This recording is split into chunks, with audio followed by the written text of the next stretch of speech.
Everyone, আসসালামু আলাইকুম। আজকে আমাদের টপিক লিপস্টিকের ইতিহাস এবং ঐতিহ্য।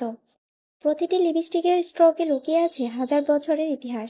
এটি শুধু সৌন্দর্যের প্রতীক নয়, এটি সভ্যতার অগ্রগতি, বিজ্ঞান ও সৃজনশীলতার গল্প।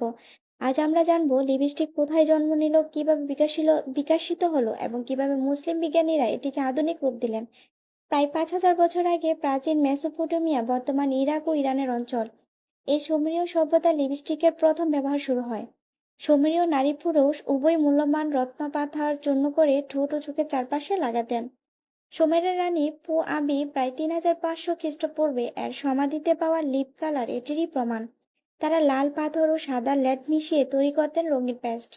প্রাচীন ইরানের হালিম নদীর কাছে সম্প্রতি আবিষ্কৃত 4,000 বছরের পুরনো লিপস্টিকের বায়ালও এই ইতিহাসকে আরও জীবন্ত করে। প্রাচীন মিশরে ক্লিওপেট্রা তার ঠোঁট রাঙাতেন কার্মিন দিয়ে। লাল রঙের এই লিপস্টিক ছিল ক্ষমতা ও সৌন্দর্যের প্রতীক। মিশরীয় বিভিন্ন প্রাকৃতিক উপাদান ব্যবহার করতেন, কিন্তু এগুলো প্রায়ই বিষাক্ত ছিল। ইন্ডাস ভ্যালি সভ্যতাতেও অকার দিয়ে লিপস্টিকের মতো ব্যবহার পাওয়া যায়। এখানে আসে মুসলিম সভ্যতার গৌরব উজ্জ্বল অধ্যায়।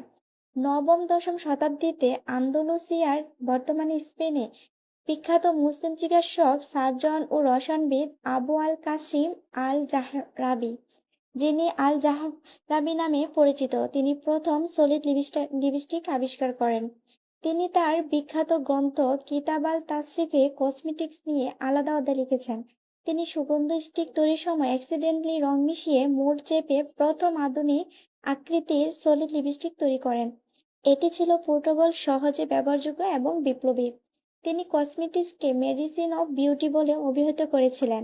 মুসলিম স্বর্ণযুগের এই অবদানই আজকের লিপস্টিকের ভিত্তি তৈরি করে। 1884 সালে ফ্রান্সের গার্লেন কোম্পানি প্রথম বাণিজ্যিক লিপস্টিক বাজারে আনেন, হরিণের চর্বি, মোম ও ক্যাস্টর অয়েল দিয়ে তৈরি। 1923 সালে মরিস লেবি সুইবেল টিউব আবিষ্কার করেন, যা আজ আমরা ব্যবহার করি। লিপস্টিক শুধু রং নয়, এটি মানুষের সৌন্দর্যবোধক, বিজ্ঞান ও সংস্কৃতির মিলন। প্রাচীন সুমের থেকে শুরু করে মুসলিম বিজ্ঞানী আল জাহরাবির হাতে আধুনিক রূপ পেয়েছে।